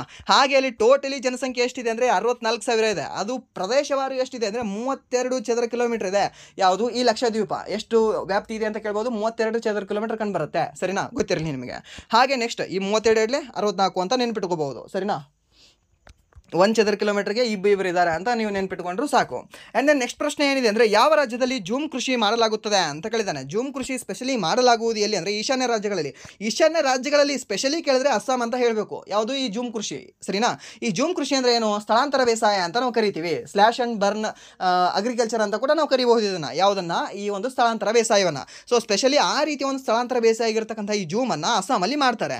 ಹಾಗೆ ಅಸ್ಸಾಮನ್ನು ಬಿಟ್ಟು ಮತ್ತೆ ಎಲ್ಲೆಲ್ಲಿ ಮಾಡ್ತಾರೆ ಅಂತ ನೋಡೋದಾದರೆ ಮಣಿಪುರ, ಮಿಜೋರಾಮ, ನಾಗಾಲ್ಯಾಂಡ್, ತ್ರಿಪುರ ಮತ್ತು ಅರುಣಾಚಲ ಪ್ರದೇಶ. ಆಲ್ಮೋಸ್ಟ್ ಹೇಳಬೇಕು ಅಂದರೆ ಈ ನಾರ್ತ್ ಈಸ್ಟ್ ಸ್ಟೇಟ್ಗಳಿದಾವಲ್ವಾ, ಅಲ್ಲೆಲ್ಲವೂ ಕೂಡ ಮಾಡ್ತಾರೆ ಅಂತ ನಾವು ಕನ್ಸಿಡರ್ ಮಾಡ್ತೀವಿ. ಹಾಗೆ ಮಧ್ಯಪ್ರದೇಶದಲ್ಲಿ ಇದನ್ನು ಬೇವಾರ ಎಂದು ಕರೆಯಲಾಗುತ್ತದೆ. ಬೇವಾರ ಎಂಬ ಸ್ಥಳಾಂತರ ಬೇಸಾಯ ಯಾವ ಒಂದು ರಾಜ್ಯದಲ್ಲಿ ಕಂಡುಬರುತ್ತದೆ ಅಂತ ನೋಡೋದಾದರೆ ಈ ಮಧ್ಯಪ್ರದೇಶದಲ್ಲಿ ಬೇವಾರ ಎಂಬ ಒಂದು ಸ್ಥಳಾಂತರ ಬೇಸಾಯ ಕಂಡುಬರುತ್ತದೆ. ನೆಕ್ಸ್ಟ್ ಶಿಫ್ಟಲ್ಲಿ ಕೇಳಬಹುದು. ಹಾಗೆ ಆಂಧ್ರಪ್ರದೇಶ ಮತ್ತು ಒಡಿಶಾದಲ್ಲಿ ಪೋಡು ಎಂಬ ಒಂದು ಸ್ಥಳಾಂತರ ಬೇಸಾಯವನ್ನು ಮಾಡ್ತಾರೆ. ಹಾಗೆ ಮಧ್ಯಪ್ರದೇಶದಲ್ಲಿ ಬೇವಾರ ಅಂತ ಕರೆದ್ರೆ ಈ ಕೇರಳದಲ್ಲಿ ಪೋನಂ ಅಂತ ಕರೀತಾರೆ. ಪೋಡು ಅನ್ನೋದು ಆಂಧ್ರಪ್ರದೇಶ, ಈ ಒಡಿಶಾ, ಸರಿನಾ? ಪೋಡು. ಅದಾದ ನಂತರ ವಿಶಲ್ ಪೋಡು, ಮತ್ತು ಪೋಡು ಅಂತ ವಿಶಲ್ ಪೋಡು ತಮಿಳ್ನಾಡಲ್ಲ. ಓಕೆ, ಇದನ್ನು ಸ್ವಲ್ಪ ಕೇರ್ಫುಲ್ ಆಗಿ ನೋಡ್ಕೊಳ್ಳಿ, ಅಥವಾ ಕ್ಲಾರಿಟಿ ಇರಲಿ ಇದ್ರ ಮೇಲೆ ಒಂದು ಸ್ವಲ್ಪ. ಹಾಗೆ ಪೋನಮ್ ಅನ್ನೋದು ಕೇರಳದಲ್ಲಿ, ಹಾಗೆ ಈ ಛತ್ತೀಸ್ಗಢದಲ್ಲಿ ಏನಂತ ಕರೀತಾರೆ ಅಂದರೆ ದೀಪಾ ಅಂತ ಕರೀತಾರೆ, ಸರಿನಾ. ಸೊ ದೀಪಾ ಅನ್ನೋದು ಹುಡುಗಿ ಹೆಸರಲ್ಲ, ಇದು ದೀಪಾ ಅನ್ನೋದು ಒಂದು ಈ ಸ್ಥಳಾಂತರ ಬೇಸಾಯದ ಹೆಸರು, ಸ್ಲ್ಯಾಶ್ ಅಂಡ್ ಬರ್ನ್ ಅಗ್ರಿಕಲ್ಚರ್ನ ಒಂದು ಹೆಸರು. ಹಾಗೆ ಮಹಾರಾಷ್ಟ್ರದಲ್ಲಿ ದಹಿ ಅಥವಾ ಕುಮಾರಿ ಅಂತ ಕರೀತಾರೆ, ಯಾವುದರಲ್ಲಿ, ಈ ಮಹಾರಾಷ್ಟ್ರದಲ್ಲಿ. ಹಾಗೆ ನೆಕ್ಸ್ಟ್ ಏನು ಅಂದರೆ ಇದನ್ನು ಮಿಟಿಗೇಷನ್ ಎಂದು ಸಹ ಕರೆಯುತ್ತಾರೆ, ನೆನ್ಪಿಟ್ಕೊಳ್ಳಿ ಇದನ್ನು. ಓಕೆ, ಸ್ಲ್ಯಾಶ್ ಅಂಡ್ ಬರ್ನ್ ಅಂತ ನಿಮ್ಗೆ ಹೇಳಿದೆ, ಬರ್ನ್ ಫಾರ್ಮಿಂಗ್ ಅಂತ ಇದನ್ನು ಅದೇ ಗೊತ್ತಾಗುತ್ತೆ. ಅದಾದರೆ ಮಿಟಿಗೇಷನ್ ಅಂತ ಕೂಡ ಇದನ್ನೇ ಕರೀತಾರೆ, ಯಾವುದನ್ನು, ಸ್ಥಳಾಂತರ ಬೇಸಾಯವನ್ನು. ಹಾಗೆ ನೆಕ್ಸ್ಟ್ ಪ್ರಶ್ನೆ ಏನಿದೆ ಅಂದರೆ ಅರಾವಳಿ ಮತ್ತು ವಿಂಧ್ಯಾಚಲದ ನಡುವಿನ ಪ್ರಸ್ಥಭೂಮಿಯನ್ನು ಏನೆಂದು ಕರೆಯಲಾಗುತ್ತದೆ? ಇದು ಮಾಳವ ಪ್ರಸ್ಥಭೂಮಿ ಅಂತ ಕರೆಯಲಾಗುತ್ತದೆ. ಸಿಂಪಲ್ ಕ್ವಶನ್ ಇದು. ಓಕೆ, ಇವಾಗ ಮಾಳವ ಪ್ರಸ್ಥಭೂಮಿ, ಈ ಪ್ರಸ್ಥಭೂಮಿಗಳು ಯಾವ್ಯಾವ್ದು ಇದಾವಲ್ವಾ ನಮ್ಮ ಭಾರತದಲ್ಲಿ, ಇಲ್ಲಿ ಕಂಡುಬರ್ತಾವಲ್ವಾ. ಸೊ ಇಲ್ಲಿ ಕಂಡುಬರ್ತಕ್ಕಂಥದ್ದು, ಇಲ್ಲಿ ಕಂಡುಬರ್ತಕ್ಕಂಥದ್ದು ಪ್ರಸ್ಥಭೂಮಿಗಳು ಎಲ್ಲವೂ ಕೂಡ ಪ್ರಸ್ಥಭೂಮಿಗಳು 5-6 ಕಂಡುಬರ್ತವೆ ಅಷ್ಟೇ, ಸರಿನಾ. ಸೊ ಅವು ಎಲ್ಲವೂ ಕೂಡ ಯಾವ ಒಂದು ಪ್ರದೇಶದಲ್ಲಿ ಕಂಡುಬರ್ತವೆ ಅಂತ ನೋಡ್ಕೊಳ್ಳಿ. ಸ್ಪೆಷಲಿ ನಿಮಗೆ ಜಿಲ್ಲೆಯಲ್ಲಿ ಕಂಡುಬರೋದಿಲ್ಲ, ಸ್ಪೆಷಲಿ ಇದೇ ಜಿಲ್ಲೆಯಲ್ಲಿ ಅಥವಾ ಇದೇ ಒಂದು ರಾಜ್ಯದಲ್ಲಿ ಅಂತ ಕಂಡುಬರೋದಿಲ್ಲ, ಎಲ್ಲ ಬೇರೆ ಬೇರೆ 2-3 ರಾಜ್ಯಗಳಲ್ಲಿ ಸೇರಿ ನಿಮಗೆ ಹಂಚಿಕೆ ಆಗಿರ್ಬೋದು, ಅಥವಾ ಒಂದೇ ರಾಜ್ಯಗಳಲ್ಲಿ ನಿಮಗೆ ಹಂಚಿಕೆ ಆಗಿರ್ಬೋದು. ಸೊ ಆ ರೀತಿ ಸ್ವಲ್ಪ ಕ್ಲಾರಿಟಿಯಾಗಿ ನೋಡ್ಕೊಂಡು ಹೋಗಿ. ನೆಕ್ಸ್ಟ್ ಪ್ರಶ್ನೆ ಏನಿದೆ ಅಂದರೆ ಮೊಘಲರ ಖಾಸಗಿ ಕಟ್ಟಡವನ್ನು ಏನೆಂದು ಕರೆಯಲಾಗುತ್ತಿತ್ತು ಅಂತ ಕೇಳಿದ್ದಾನೆ. ಇವಾಗ ಮೊಘಲರ ಖಾಸಗಿ ಕಟ್ಟಡವನ್ನು ಏನೆಂದು ಕರೆಯಲಾಗ್ತದೆ? ದಿವಾನ್-ಎ ಖಾಸ್ ಎಂದು ಕರೆಯಲಾಗುತ್ತಿತ್ತು. ಖಾಸ್ ಅಂದರೆ ಏನು? ಖಾಸ್ ಮೀನ್ಸ್ ಖಾಸಗಿ ಅಂತ ನೆನಪಿಟ್ಕೊಳ್ಳಿ, ಸರಿನಾ. ಖಾಸಗಿ ಅಥವಾ ವೈಯಕ್ತಿಕ ಅಂತ ನಾವು ಹೇಳ್ಬೋದು. ಇದಲ್ಲದೆ ಮೊಘಲ್ ಅರಮನೆಗಳ ಖಾಸಗಿ ವಸತಿ ಭಾಗವನ್ನು ಜನನಾ ಮಹಲ್ ಅಥವಾ ರಾಯಲ್ ಪ್ಯಾಲೇಸ್ ಎಂದು ಕರೆಯಲಾಗುತ್ತಿತ್ತು. ಓಕೆ, ಇದನ್ನೇ ನೆನ್ಪಿಟ್ಕೊಳ್ಳಿ, ಈ ವರ್ಡ್ ನೆನ್ಪಿಟ್ಕೊಳ್ಳಿ. ಯಾವುದು? ಈ ಜನನಾ ಮಹಲ್ ಅನ್ನೋದನ್ನು ಅವ್ರು ಏನು ಅಂತಂದರೆ ಈ ಮೊಘಲ್ ಅರಮನೆಗಳ ಖಾಸಗಿ ವಸತಿ ಭಾಗ ಏನಿದೆ ಅಲ್ವಾ, ಅದನ್ನು ಜನನಾ ಮಹಲ್ ಅಂತ ಕರೀತಾ ಇದ್ರು ಅವರು. ಆದರೆ ವಿಶೇಷವಾಗಿ ಖಾಸಗಿ ಕಟ್ಟಡದ ಸಂದರ್ಭದಲ್ಲಿ ದಿವಾನ್-ಎ ಖಾಸ್ ಅತ್ಯಂತ ಹೆಚ್ಚು ಪ್ರಚಲಿತದಲ್ಲಿ ಕಂಡುಬರುತ್ತದೆ. ಆ್ಯಂಡ್ ದ ನೆಕ್ಸ್ಟ್ ಪ್ರಶ್ನೆ ಏನಿದೆ ಅಂದರೆ 2025 ಜನವರಿಯಲ್ಲಿ ಯಾರ ಜನ್ಮ ವಾರ್ಷಿಕೋತ್ಸವದಂದು ರಾಷ್ಟ್ರೀಯ ಯುವ ದಿನವನ್ನು ಆಚರಿಸಲಾಯಿತು? ಇದು ಗೊತ್ತಿಲ್ವಾ? ಯಾರಿಗೂ ಗೊತ್ತಿಲ್ಲ. ಇದು ನಮ್ಮ ಭಾರತದ ಸಿಡಿಲಕಿಡಿ ಯಾರು? ಸ್ವಾಮಿ ವಿವೇಕಾನಂದರ ಅವರ ಒಂದು ಜನ್ಮ ವಾರ್ಷಿಕೋತ್ಸವವನ್ನು ನಾವು ರಾಷ್ಟ್ರೀಯ ಯುವ ದಿನ, ನ್ಯಾಷನಲ್ ಯೂತ್ಸ್ ಡೇ ಅನ್ನಾಗಿ ಆಚರಣೆ ಮಾಡ್ತೀವಿ. ಇಂಟರ್ನ್ಯಾಷನಲ್ ಯೂತ್ ಡೇ ಯಾವಾಗ ಅಂತ ನೋಡೋದಾದರೆ ಆಗಸ್ಟ್ 12 ಆಗುತ್ತೆ. August 12 international youth day, national youth day ಜನವರಿ 12, ಸರಿನಾ. ಸೊ ಇದು ಗೊತ್ತಿರಲಿ ನಿಮಗೆ. ಹಾಗೆ ಅವ್ರದ್ದು ಎಷ್ಟನೇ ಒಂದು ಜನ್ಮಾಚರಣೆ ಆಗಿತ್ತು, ಎಷ್ಟನೇ ಒಂದು ದಿನಾಚರಣೆ ಆಗಿತ್ತು ಅಂದರೆ ಇದು 162ನೇ ಜನ್ಮ ದಿನಾಚರಣೆ ಆಗಿತ್ತು. ಹಾಗೆ ಅವ್ರು ಯಾವಾಗ ಹುಟ್ಟಿದ್ದು? 1863 ಜನವರಿ 12ರಂದು ಹುಟ್ಟಿದ್ದಾರೆ. ಹಾಗೆ ನೆಕ್ಸ್ಟ್ ಪ್ರಶ್ನೆ ಏನಿದೆ ಅಂದರೆ ಯುನೆಸ್ಕೋದ 2024 ಸರ್ಕಾರೇತರ ಸಂಸ್ಥೆಗಳ ನಾನ್ ಗೌರ್ಮೆಂಟಲ್ ಆರ್ಗನೈಸೇಷನ್ ಅಂತ ಕರಿತೀವಿ, NGO ಅಂತಾರಾಷ್ಟ್ರೀಯ ಸಮ್ಮೇಳನ ಎಲ್ಲಿ ನಡೆಯಿತು ಅಂತ ಕೇಳಿದ್ದಾನೆ. ಈ ನಾನ್ ಗೌರ್ಮೆಂಟಲ್ ಆರ್ಗನೈಸೇಷನ್ ಒಂದು ಸಮ್ಮೇಳನ ಎಲ್ಲಿ ನಡೆದಿದೆ ಅಂದರೆ ಈ ಪ್ಯಾರಿಸ್ನಲ್ಲಿ ನಡೆದಿದೆ, ಫ್ರಾನ್ಸ್ ದೇಶದ ಪ್ಯಾರಿಸ್ನಲ್ಲಿ ಈ ಒಂದು ಸಮ್ಮೇಳನ ನಡೆದಿದೆ. ಅದರ ಒಂದು ವಿಷಯ ಏನಾಗಿತ್ತು ಅಂತ ನೋಡೋದಾದರೆ ಕ್ರಿಯೆಗಾಗಿ ಸಾಮರ್ಥ್ಯವನ್ನು ನಿರ್ಮಿಸುವುದು ಅನ್ನೋದು ಅದರ ಒಂದು ಥೀಮ್ ಆಗಿದೆ. ಹಾಗೆ ಯುನೆಸ್ಕೋ ವಿಶ್ವ ಪರಂಪರೆಯ ಸಮಿತಿಯ 46ನೇ ಅಧಿವೇಶನವು ಜುಲೈ 21ರಿಂದ 31ರವರೆಗೆ 2024ರಲ್ಲಿ ನವದೆಹಲಿಯಲ್ಲಿ ನಡೆಯಿತು, ಸರಿನಾ. ಸೊ ಹಾಗೆ 43ನೇ ಯುನೆಸ್ಕೋ ಪಾರಂಪರಿಕ ಪಟ್ಟಿಯಲ್ಲೂ ಕೂಡ ಒಂದು ಸ್ಥಾನ ಪಡೆದಿತ್ತು. ನಮ್ಮ ಭಾರತದ ಒಂದು ಸ್ಥಳ ಯಾವುದು? ಅಸ್ಸಾಂನಲ್ಲಿ ಕಂಡುಬರ್ತಕ್ಕಂಥ ಒಂದು ಸ್ಥಳ ಮೊಯ್ಡಾಮ್ಸ್, ಸರಿನಾ. ಅದು ಗೊತ್ತಿರಲಿ ನಿಮಗೆ. 43ನೇ ಸ್ಥಳ ಯಾವುದು ಅಂದರೆ ಮೊಯ್ಡಾಮ್ಸು. ಅದಾದ 42ನೇ ಸ್ಥಳ ಯಾವುದು? ನಮ್ಮ ಹೊಯ್ಸಳರ ದೇವಾಲಯಗಳು, ಸರಿನಾ. ಹಾಗೆ ನೆಕ್ಸ್ಟ್ ಪ್ರಶ್ನೆ ಏನಿದೆ ಅಂದರೆ ಸಹಕಾರಿ ಸಂಘವು ಯಾವ ಪಟ್ಟಿಯಲ್ಲಿ ಕಂಡುಬರುತ್ತೆ ಅಂತ ಕೇಳಿದ್ದಾನೆ. ಈ ಸಹಕಾರಿ ಸಂಘ ಅನ್ನೋದು ಏನಿದೆ ಅಲ್ವಾ, ಇದೊಂದು ರಾಜ್ಯ ಪಟ್ಟಿ ವಿಷಯವಾಗಿದೆ. ರಾಜ್ಯ ಪಟ್ಟಿ ವಿಷಯ ಯಾವುದಾಗಿದೆ ಅಂದರೆ ಈ ಸಹಕಾರಿ ಸಂಘ ಆಗಿದೆ. ಎಷ್ಟನೇ ಒಂದು ಭಾಗದಲ್ಲಿ ಹೇಳಲ್ಪಡ್ತದೆ ಅಂದರೆ ಇದು 9B ಭಾಗದಲ್ಲಿ ಹೇಳಲ್ಪಡ್ತದೆ. ಎಷ್ಟನೇ ಒಂದು ತಿದ್ದುಪಡಿಯ ಮೂಲಕ ತಂದರು ಅಂದರೆ 97ನೇ ತಿದ್ದುಪಡಿಯ ಮೂಲಕ 2011ರಲ್ಲಿ ತರ್ತಾರೆ. ಹಾಗೆ ಈ ರಾಜನೀತಿ ನಿರ್ದೇಶಕ ತತ್ವಗಳಲ್ಲಿ ಯಾವ ಒಂದು ವಿಧಿಯಲ್ಲಿ ಹೇಳಲ್ಪಟ್ಟಿದೆ ಅಂದರೆ 43B ವಿಧಿಯಲ್ಲಿ ಹೇಳಲ್ಪಟ್ಟಿದೆ. ಎಲ್ಲವೂ ಕೂಡ ಗೊತ್ತಿರಲಿ ಇದರ ಬಗ್ಗೆ. ಆ್ಯಂಡ್ ದೆನ್ ನೆಕ್ಸ್ಟ್ ಪ್ರಶ್ನೆ ಏನಿದೆ ಅಂದರೆ ಬಹುರಾಜ್ಯ ಸಹಕಾರಿ ಸಂಘಗಳಿಗೆ ಸಂಬಂಧಿಸಿದ ಕಾನೂನುಗಳನ್ನು ಯಾರು ತರುತ್ತಾರೆ ಅಂತ ಕೇಳಿದ್ದಾರೆ. ಜಸ್ಟ್ ನಿಮಗೆ ರಾಜ್ಯ ಸಹಕಾರಿ ಸಂಘ ಅಂದರೆ ಈ ರಾಜ್ಯಗಳು, ಸರಿನಾ. ಅದಕ್ಕೆ ಸಂಬಂಧಿಸಿದ ಕಾನೂನುಗಳು ತರೋರು ಯಾರು ಅಂದರೆ ರಾಜ್ಯಗಳು. ಬಟ್ ಇಲ್ಲಿ ನಿಮಗೆ ಮಲ್ಟಿ ಸ್ಟೇಟ್ ಕೋಆಪರೇಟಿವ್ ಸೊಸೈಟಿಗಳಿಗೆ ತರ್ತಕ್ಕಂಥ ಒಂದು ಕಾನೂನುಗಳು ಯಾರು ತರ್ತಾರೆ ಅಂದರೆ ಈ ಕೇಂದ್ರ ಸರ್ಕಾರದವರು ತರ್ತಾರೆ, ಸರಿನಾ. ಸೊ ಅದು ಕಾಯ್ದೆ ತಂದಿದ್ದು ಯಾವಾಗ ಅಂದರೆ ಈ 2002ರಲ್ಲಿ ಬಹುರಾಜ್ಯ ಸಹಕಾರಿ ಸಂಘಗಳ ಕಾಯ್ದೆ ಅಂತ ಬರುತ್ತೆ. ಯಾವ ಒಂದು ವರ್ಷ ಅಂದರೆ 2002ರಲ್ಲಿ ಈ ಬಹುರಾಜ್ಯ ಅಂತ ಬಂತು, ಜಂಟಿ ಅಂತ ಬಂತು ಅಂದರೆ ಅಲ್ಲಿ ಶಾಸನ ಮಾಡೋರು ಆಲ್ವೇಸ್ ನಿಮಗೆ ಈ ಸೆಂಟ್ರಲ್ ಗೌರ್ಮೆಂಟೇ ಆಗಿರುತ್ತೆ. ನೀವು JPSC ನೋಡಿರ್ಬೋದು ಇವಾಗ, ಸರಿನಾ. ಜಾಯಿಂಟ್ ಪಬ್ಲಿಕ್ ಸರ್ವಿಸ್ ಕಮಿಷನ್ ಅಂತ. ಆ JPSCಯ ಒಂದು ಅಧ್ಯಕ್ಷತೆಯನ್ನು ವಹಿಸ್ಕೊಳ್ಳೋರು ಯಾರು? ಅದರ ಅಧ್ಯಕ್ಷರನ್ನು ಈ ನೇಮಕ ಮಾಡೋರು ಯಾರು, ಅಥವಾ ಆ ಒಂದು ಅಧ್ಯಕ್ಷರನ್ನ ತೆಗೆದು ಹಾಕೋರು ಯಾರು, ಅಥವಾ ಆ ಅಧ್ಯಕ್ಷರ ಮೀನ್ಸ್ ಆ JPSCಯ ಸಂಪೂರ್ಣ ಕಾರ್ಯವನ್ನು ನೋಡ್ಕೊಳ್ಳೋರು ಯಾರು ಅಂದರೆ ನಿಮ್ಮ ಸೆಂಟ್ರಲ್ ಗೌರ್ಮೆಂಟೇ ಬರುತ್ತೆ, ಅಥವಾ ನಮ್ಮ ಈ ರಾಷ್ಟ್ರಪತಿಗಳೇ ಅಂತ ನಾವು ಹೇಳ್ಬೋದು, ಸರಿನಾ. ಸೊ ಆ ರೀತಿ ಈ ಒಂದು ಬಹು ಅಂತ ಬಂತು ಅಂದರೆ, ಜಂಟಿ ಅಂತ ಬಂತು ಅಂದರೆ, ಯಾವುದಾದ್ರು 2 ಸ್ಟೇಟ್ಗಳ ಮಧ್ಯೆ ಬಂತು ಅಂದರೆ ಅದು ಯಾವುದು ಆ ಸ್ಟೇಟು ಆಗಲಿ ನಮ್ಮ ಸ್ಟೇಟ್ ಆಗಲಿ ಮಾಡಿರುವುದಿಲ್ಲ. ಅದಕ್ಕೆ ಕಾನೂನುಗಳನ್ನ ಮಾಡೋರು ಆಲ್ವೇಸ್ ನಿಮಗೆ ಸೆಂಟ್ರಲ್ ಗೌರ್ಮೆಂಟ್ ಸಂಸತ್ ಮಾಡ್ತಾ ಇರುತ್ತೆ. ಆ್ಯಂಡ್ ದೆನ್ ನೆಕ್ಸ್ಟ್ ಪ್ರಶ್ನೆ ಏನಿದೆ ಅಂದರೆ, ಫೆಬ್ರವರಿ 2025ರಲ್ಲಿ 5 ಚಿರತೆಗಳನ್ನು ಯಾವ ರಾಷ್ಟ್ರೀಯ ಉದ್ಯಾನವನಕ್ಕೆ ತರಲಾಯಿತು ಅಂತ ಕೇಳಿದ್ದಾರೆ. 5 ಚಿರತೆಗಳನ್ನು ಯಾವ ಒಂದು ರಾಷ್ಟ್ರೀಯ ಉದ್ಯಾನಕ್ಕೆ ತರಲಾಯಿತು, ಯಾವುದು ಅಂದರೆ ಈ ಕುನ್ಹೋ ಎನ್ನುವ ಒಂದು ರಾಷ್ಟ್ರೀಯ ಉದ್ಯಾನಕ್ಕೆ ತರಲಾಗ್ತದೆ. ಈ ಕುನ್ಹೋ ಅನ್ನೋದು ಎಲ್ಲಿ ಕಂಡುಬರುತ್ತೆ, ಮಧ್ಯಪ್ರದೇಶದ ಶಿಯೋಪುರ್ ಜಿಲ್ಲೆಯಲ್ಲಿ ಕಂಡುಬರ್ತದೆ. ಆ ಒಂದು ಕುನ್ಹೋ ಎಂಬ ಒಂದು ರಾಷ್ಟ್ರೀಯ ಉದ್ಯಾನವನದಲ್ಲಿ ಈ 5 ಚಿರತೆಗಳನ್ನು ತಂದುಬಿಡ್ತಾರೆ. ಸೊ ರೀಸೆಂಟ್ ಮೀನ್ಸ್ 1 ಮಂತ್ ಆಗಿರ್ಬೋದು ಅನ್ಸುತ್ತೆ, ಸಾರಿ 1 ಮಂತು ಅಲ್ಲ, ಒಂದು 15 ಡೇಸ್ ಆಗಿರಬೇಕು ಅನ್ಸುತ್ತೆ.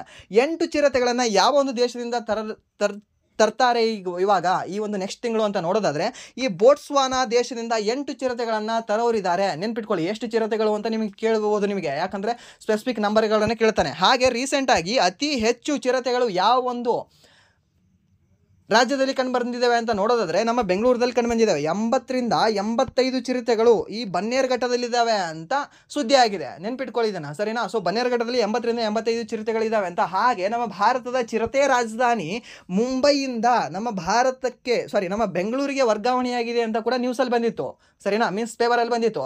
ಭಾರತದ ಚಿರತೆಯ ರಾಜಧಾನಿ ಯಾವುದಾಗಿತ್ತು ಇಲ್ಲಿವರೆಗೂ ಅಂದರೆ ಮುಂಬೈ ಆಗಿತ್ತು. ಬಟ್ ಇವಾಗ ಯಾವುದಾಗ್ತದೆ ಅಂತ ನಾವು ಹೇಳ್ಬೋದು ಅಂದರೆ ಈ ಬೆಂಗಳೂರು ಆಗ್ತದೆ ಅಂತ ಹೇಳ್ಬೋದು. ಯಾಕಂದರೆ 80ರಿಂದ 85 ಚಿರತೆಗಳು ಈ ಬನ್ನೇರುಘಟ್ಟ ನ್ಯಾಷನಲ್ ಪಾರ್ಕಲ್ಲಿ ಕಂಡು ಬಂದಿದ್ದಾವೆ ಅಂತ.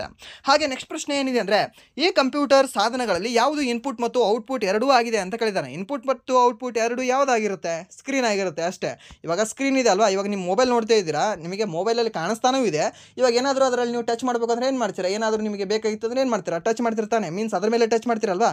ಸೊ ಈ ಸ್ಕ್ರೀನ್ ಅನ್ನೋದು ಏನಾಗಿದೆ, ಡ್ಯುಯಲ್ ಟೈಪ್ ಸಾಧನವಾಗಿದ್ದು ಮೀನ್ಸ್ ಇನ್ಪುಟ್ ಆಗಿ ವರ್ಕ್ ಮಾಡ್ತದೆ, ಹಾಗೆ ಔಟ್ಪುಟ್ ಆಗಿ ವರ್ಕ್ ಮಾಡ್ತದೆ. ನಿಮ್ಮ ಹಳೆ ಕೀಪ್ಯಾಡ್ ಮೊಬೈಲ್ ಇತ್ತಲ್ವಾ, ಅದರ ಸ್ಕ್ರೀನ್ ಹೇಗೆ ವರ್ಕ್ ಆಗ್ತಿತ್ತು, ಜಸ್ಟ್ ಔಟ್ಪುಟ್ ಮಾತ್ರ. ಅದು ಇನ್ಪುಟ್ ಏನಿತ್ತು, ಕೀಬೋರ್ಡ್ ಇತ್ತಲ್ವಾ, ಅಲ್ಲಿ ಕೀಪ್ಯಾಡ್ ಇತ್ತಲ್ವಾ ಕೆಳಗಡೆ, ಆ ಕೀಪ್ಯಾಡ್ ನೀವು ಇನ್ಪುಟ್ ಆಗಿ ಕೊಡ್ತಿದ್ರೆ. ಇಲ್ಲಿ ಇನ್ಪುಟ್ ಸಾಧನಗಳು ಮತ್ತು ಔಟ್ಪುಟ್ ಸಾಧನಗಳಂತ ಒಂದು ಸರಿ ಹಾಕಿದ್ದೀನಿ, ಇದನ್ನು ಸರಿ ನೋಡ್ಕೊಂಡ್ಬಿಡಿ, ಸರಿನಾ. ಸೊ ಇದನ್ನಿಲ್ಲ ಏನು ಎಕ್ಸ್ಪ್ಲೇನ್ ಮಾಡೋಂಥದ್ದು ಇದರಲ್ಲಿ ಏನಿಲ್ಲ, ಸ್ವಲ್ಪ ಇದನ್ನು ನೀವೇ ನೋಡ್ಕೊಂಬಿಡಿ. ಬಟ್ ಇಂಪಾರ್ಟೆಂಟ್ ಇದ್ದಾವೆ ಯಾವುದು, ಯಾವುದಾಗುತ್ತೆ ಇಲ್ಲಿ ನಿಮಗೆ ಗೇಮ್ ಪ್ಯಾಡು, ಅದಾದ ನಂತರ ಈ ಜಾಯ್ಸ್ಟಿಕ್ ಅಂತಂದರೆ ಮತ್ತೆ ಇದು ಔಟ್ಪುಟ್ಟು ಮತ್ತು ಇನ್ಪುಟ್ ಅಂತ ಗೊತ್ತಾಗೋದಿಲ್ಲ, ಸರಿನಾ. ಸೊ ಅದನ್ನು ನೋಡ್ಕೊಳ್ಳಿ. ಆ್ಯಂಡ್ ದೆನ್ ಮತ್ತೆ ಇಲ್ಲಿ ಯಾವುದು ಬರುತ್ತೆ ನಿಮಗೆ, ಈ ಬ್ರೈಲ್ ಪ್ರಿಂಟರ್, ಸರಿನಾ. ಈ ಬ್ರೈಲ್ ಪ್ರಿಂಟರ್ ಅನ್ನೋದು ಏನಾಗಿದೆ ಅಂದರೆ ಇದೊಂದು ಔಟ್ಪುಟ್ ಸಾಧನವಾಗಿದೆ. ಅದಾದ ನಂತರ VR ಹೆಡ್ಸೆಟ್ ಅನ್ನೋದು ಇದು ಕೂಡ ನಿಮಗೆ ಔಟ್ಪುಟ್ ಸಾಧನ ಕಂಡು ಬರುತ್ತೆ, ಸರಿನಾ. ಇಷ್ಟು ನೋಡ್ಕೊಂಡ್ಬಿಡಿ, ಉಳಿದಿದ್ದೆಲ್ಲವೂ ಕೂಡ ನಿಮ್ಗೆ ನಾರ್ಮಲ್ ಗೊತ್ತಾಗುತ್ತೆ ಅಲ್ಲೇ. ಆ್ಯಂಡ್ ದೆನ್ ನೆಕ್ಸ್ಟ್ ಪ್ರಶ್ನೆ ಏನಿದೆ ಅಂದರೆ, ಭಾರತದಲ್ಲಿ ಪ್ರತಿ ವರ್ಷ ಜನವರಿ 24 ಯಾವ ದಿನವನ್ನಾಗಿ ಆಚರಿಸಲಾಗುತ್ತದೆ ಅಂತ ಹೇಳಿದ್ದಾರೆ. ಜನವರಿ 24 ಭಾರತದಲ್ಲಿ ಯಾವುದು ರಾಷ್ಟ್ರೀಯ ಹೆಣ್ಣು ಮಕ್ಕಳ ದಿನ ಅಂತ ಹೇಳಿಲ್ವಾ? ಎಷ್ಟು ಸರಿ ಹೇಳಿದ್ದೀನಿ ಇದನ್ನು. ಯಾಕೆ ಇಂದಿರಾ ಗಾಂಧಿ ಅವರು 1966ರಲ್ಲಿ ಪ್ರಧಾನಮಂತ್ರಿಯಾಗಿ ಈ ಓತನ್ನು ಮೀನ್ಸ್ ಪ್ರಮಾಣ ವಚನವನ್ನು ಸ್ವೀಕಾರ ಮಾಡ್ತಾರೆ. ಸೊ ಅದಕ್ಕೆ ರಾಷ್ಟ್ರೀಯ ಹೆಣ್ಣು ಮಕ್ಕಳ ದಿನವನ್ನಾಗಿ ನಾವು ಆಚರಣೆ ಮಾಡ್ತಾ ಇದ್ದೀವಿ. ಹಾಗೆ ಈ ಫೆಬ್ರವರಿ 13 ನಾವು ರಾಷ್ಟ್ರೀಯ ಮಹಿಳೆಯರ ದಿನವನ್ನಾಗಿ ಆಚರಣೆ ಮಾಡ್ತಾ ಇದ್ದೀವಿ ಅಂತ ಹೇಳಿದ್ದೀನಿ, ಸರಿನಾ. ಹಾಗೆ ಅಂತಾರಾಷ್ಟ್ರೀಯ ಮಹಿಳೆಯರ ದಿನ ಅಂತ ನಾವು ಯಾವ ದಿನ ಆಚರಣೆ ಮಾಡ್ತೀವಿ ಅಂದರೆ ಈ ಮಾರ್ಚ್ 8ನೇ ತಾರೀಕಿನಂದು ಇಂಟರ್ನ್ಯಾಷನಲ್ ವುಮೆನ್ಸ್ ಡೇ ಅಥವಾ ಅಂತಾರಾಷ್ಟ್ರೀಯ ಮಹಿಳಾ ದಿನವನ್ನಾಗಿ ಆಚರಣೆ ಮಾಡ್ತೀವಿ, ಸರಿನಾ. ಇವೆಷ್ಟೆಲ್ಲವೂ ಕೂಡ ನಿಮಗೆ ಗೊತ್ತಿರಲಿ. ಹಾಗೆ ಈ ರಾಷ್ಟ್ರೀಯ ಗ್ರಾಮೀಣ ಮಹಿಳೆಯರ ದಿನ ಯಾವಾಗ ಆಚರಣೆ ಮಾಡ್ತೀವಿ ಅಂತ ಹೇಳಿ. ಬೇರೆ ಇದೆ, ಇದು ಫೆಬ್ರವರಿ 13 ಅಲ್ಲ, ಅದು ಅಂದರೆ ಜನವರಿ 24 ಅಲ್ಲ, ಹಾಗೆ ಈ ಮಾರ್ಚ್ 8 ಕೂಡ ಅಲ್ಲ, ಇದು ಅಕ್ಟೋಬರ್ ತಿಂಗಳಲ್ಲಿ ಕಂಡುಬರುತ್ತೆ. ಇದು ಕೂಡ ಕೇಳಿದ್ದಾನೆ, ನಮ್ಮ ಸ್ಟೇಟ್ ಗೌರ್ಮೆಂಟ್ ಎಕ್ಸಾಮಲ್ಲಿ ಕೇಳಿದ್ದಾನೆ. ರಾಷ್ಟ್ರೀಯ ಗ್ರಾಮೀಣ ಮಹಿಳೆಯರ ದಿನ ಯಾವತ್ತು, ಹಾಗೆ ಆಹಾರ ದಿನ ಯಾವತ್ತು, ಅವು ಎರಡೂ ಕೂಡ ಅಕ್ಕಪಕ್ಕನೇ ಇದ್ದಾವೆ. ಇವತ್ತಿದು ಆಯ್ತಂದರೆ ಮರುದಿನ ಅದು ಇದೆ, ಸರಿನಾ. ಸೊ ಇದು ನೀವು ಕಾಮೆಂಟ್ ಮಾಡಿ. ಆ್ಯಂಡ್ ದೆನ್ ನೆಕ್ಸ್ಟ್ ಏನಿದೆ ಅಂದರೆ, ಇದೇ ಒಂದು ಜನವರಿ 24 ಅಂತಾರಾಷ್ಟ್ರೀಯ ಶಿಕ್ಷಣ ದಿನವನ್ನಾಗಿ ಕೂಡ ಆಚರಣೆ ಮಾಡ್ತಾರೆ. ಇದನ್ನು ನಾನು ಲಾಸ್ಟ್ ಶಿಫ್ಟಲ್ಲಿ ಕೇಳಿದ್ದ. ಸೊ ಎರಡು ಕೂಡ ನಿಮಗೆ ಎಕ್ಸ್ಪ್ಲೇನ್ ಮಾಡಿದ್ದೆ, ಇದನ್ನು ಎಕ್ಸ್ಪ್ಲೇನ್ ಮಾಡಿದ್ದೆ, ಅದನ್ನು ಎಕ್ಸ್ಪ್ಲೇನ್ ಮಾಡಿದ್ದೆ, ಬಂದಿದೆ ನೋಡಿ ಕ್ವಶನ್ಗಳು ಎಲ್ಲವೂ ಕೂಡ. ಆ್ಯಂಡ್ ದೆನ್ ನೆಕ್ಸ್ಟ್ ಪ್ರಶ್ನೆ ಏನಿದೆ ಅಂದರೆ, ಕಂಪ್ಲೀಟ್ ಆಯಿತು ಇಲ್ಲಿವರೆಗೆ. ಸೊ ಇಲ್ಲಿವರೆಗೆ ಇದು RRB NTPC ಏನು ಪರೀಕ್ಷೆ ಕ್ವಶನ್ಗಳಿದಾವಲ್ವಾ, ಸೊ ಆಲ್ಮೋಸ್ಟ್ ಏನು ಅಂದರೆ ರಿಪೀಟೆಡ್ ಆಗ್ತಾ ಇದ್ದಾವೆ. ರಿಪೀಟೆಡ್ ಅಂದರೆ ಏನು, ಇವಾಗ ನೋಡಿ ಜನವರಿ 24 ಇದ್ರ ಮೇಲೆ ಕ್ವಶನ್ನ ಕೇಳಿದ್ದ. ಇದ್ರ ಮೇಲೆ ಕ್ವಶನ್ ಏನು ಕೇಳಿದ್ದ ಒಂದು ಲಾಸ್ಟ್ ಶಿಫ್ಟಲ್ಲಿ ಅಂದರೆ, ಇದು ಕೇಳಿದ್ದ ಅಂತಾರಾಷ್ಟ್ರೀಯ ಶಿಕ್ಷಣ ದಿನವನ್ನಾಗಿ ನಾವು ಯಾವ ದಿನ ಆಚರಣೆ ಮಾಡ್ತೀವಿ ಅಂತ, ಈ ಜನವರಿ 24. ಬಟ್ ಈ ಶಿಫ್ಟಲ್ಲಿ ಏನು ಕೇಳಿದ್ದಾನೆ ಅಂದರೆ ಈ ಜನವರಿ 24 ಭಾರತದಲ್ಲಿ ಪ್ರತಿ ವರ್ಷ ಯಾವ ದಿನವನ್ನಾಗಿ ಆಚರಣೆ ಮಾಡ್ತೀವಿ ಅಂತ ಕೇಳಿದ್ದಾರೆ. ಮೀನ್ಸ್ ರಾಷ್ಟ್ರೀಯತೆ ಅದು ಏನೋ ಒಂದು ಸಂಬಂಧ ಇದೆ ಈ 24ನೇ ತಾರೀಕು ಅಂತ ಕೇಳಿದ್ದಾನೆ. ಸೊ ಅಲ್ಲಿ ಏನಾಗುತ್ತೆ, ಈ ರಾಷ್ಟ್ರೀಯ ಹೆಣ್ಣು ಮಕ್ಕಳ ದಿನ ಅಂತ ಬರುತ್ತೆ. ಅದೇ 25 ಏನಾಗುತ್ತೆ, ಜನವರಿ 25 ಮತದಾರರ ದಿನ ಆಗುತ್ತೆ. ಓಕೆ, ನ್ಯಾಷನಲ್ ವೋಟರ್ಸ್ ಡೇ ಆಗುತ್ತೆ, ಯಾವುದು ಜನವರಿ 25. ಹಾಗೆ ಈ ಫೆಬ್ರವರಿ 28 ಏನಾಗುತ್ತೆ, ರಾಷ್ಟ್ರೀಯ ವಿಜ್ಞಾನ ದಿನವನ್ನಾಗಿ ಕಂಡು ಬರುತ್ತೆ. ಹಾಗೆ ಮಾರ್ಚ್ 8 ಏನು ಕಂಡು ಬರುತ್ತೆ ಅಂದರೆ ಈ ಅಂತಾರಾಷ್ಟ್ರೀಯ ಮಹಿಳೆಯರ ದಿನ ಆಗುತ್ತೆ. ಹಾಗೆ ಈ ಮೇ 8 ಏನಾಗುತ್ತೆ, ರೆಡ್ ಕ್ರಾಸ್ ದಿನ ಅಂತ ನಾವು ಹೇಳ್ತೀವಿ. ಯಾವುದನ್ನ? ಮೇ 8. ಹಾಗೆ ಈ ಯಾವುದು ಸಿವಿಲ್ ಸರ್ವಿಸ್ ಡೇ ಅಂತ ಯಾವುದನ್ನ ಕರಿತೀವಿ, ಈ ನಾಗರಿಕರ ದಿನ ಸೇವಾ ನಾಗರಿಕರ ದಿನವನ್ನಾಗಿ ಈ ಏಪ್ರಿಲ್ 21 ನಾವು ಕರಿತೀವಿ. ಓಕೆ, ಸಿವಿಲ್ ಸರ್ವಿಸ್ ಡೇ ಅಂತ ನಾವು ಕರಿತೀವಿ. ಅದನ್ನು ನೆನಪಿರಲಿ ನಿಮಗೆ. ಹಾಗೆ ನೆಕ್ಸ್ಟ್ ಇನ್ನೊಂದು ಏನು ಅಂದರೆ, ಈ ಏಪ್ರಿಲ್ 7 ಯಾವ ದಿನವನ್ನಾಗಿ ಆಚರಣೆ ಮಾಡ್ತೀವಿ?